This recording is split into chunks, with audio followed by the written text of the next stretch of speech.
आपको बता दें, मध्य प्रदेश में कस्टम हायरिंग सेंटर की लॉटरी के माध्यम से प्राथमिकता क्रम सूची जारी कर दी गई है और उसमें से 26 जिलों के किसानों को 21 अगस्त को प्रदेश के 6 संभागीय सहायक कृषि यंत्री कार्यालयों में दस्तावेज सत्यापन कराने हेतु जाना है। नमस्कार किसान साथियों, वीडियो में हम आपको 3 महत्वपूर्ण जानकारियां देने वाले हैं। पहली जानकारी रहेगी, कल 21 अगस्त 2024 को प्रदेश के कौन से 26 जिलों के किसानों को अपने दस्तावेज सत्यापन कराने हेतु जाना है। और दूसरी जानकारी है, इन 26 जिलों के किसानों को अपने दस्तावेजों का सत्यापन किस स्थान के कार्यालय में कराना है और उस कार्यालय का क्या पता है। और तीसरी महत्वपूर्ण जानकारी रहेगी कि प्राथमिकता क्रम सूची में जो लंबी सूचियां जारी की गई हैं पोर्टल पर, उसमें से किस स्थान के अर्थात किस नंबर तक के किसानों को अपने डॉक्यूमेंट्स वेरिफिकेशन कराने हैं। तो आइए शुरुआत करते हैं। सबसे पहले हम आपको बता दें, गुना, अशोकनगर, शिवपुरी और श्योपुर जिले के किसानों को अपने डॉक्यूमेंट्स वेरिफिकेशन कराने होंगे और यह उनके डॉक्यूमेंट्स वेरिफिकेशन इनसे संबंधित संभागीय कार्यालय अर्थात ग्वालियर में अपने डॉक्यूमेंट्स वेरिफिकेशन करवाने होंगे। सहायक कृषि यंत्री कार्यालय का पता आपकी स्क्रीन पर दिया हुआ है। आप इस स्थान पर पहुंचकर अपने डॉक्यूमेंट्स वेरिफिकेशन अनिवार्य रूप से करा लें। यदि आप किसी भी परिस्थिति में अपने डॉक्यूमेंट्स वेरिफिकेशन कराने में चूक जाते हैं तो आपके आवेदन को कल ही निरस्त कर दिया जाएगा।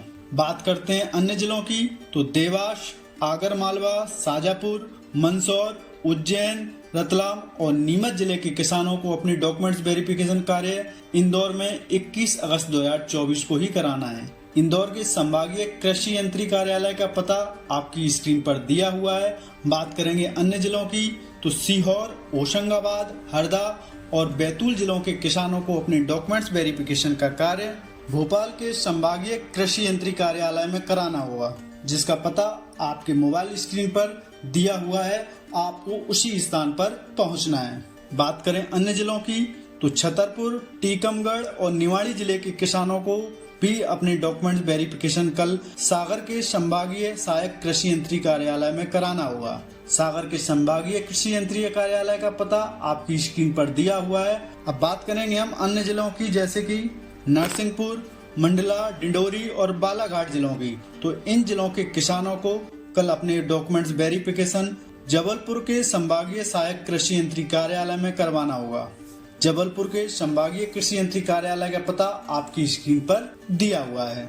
बात करेंगे अंतिम 3 जिलों की, तो अनूपपुर, उमरिया और शहडोल जिले के किसानों को अपने डॉक्यूमेंट वेरिफिकेशन का कार्य सतना में कराना होगा। जी हाँ, इन जिलों का संभागीय सहायक कृषि यंत्री कार्यालय सतना में है। तो इन किसानों को अपने डॉक्यूमेंट वेरिफिकेशन सतना में पहुंचकर ही कल ही करवाना होगा।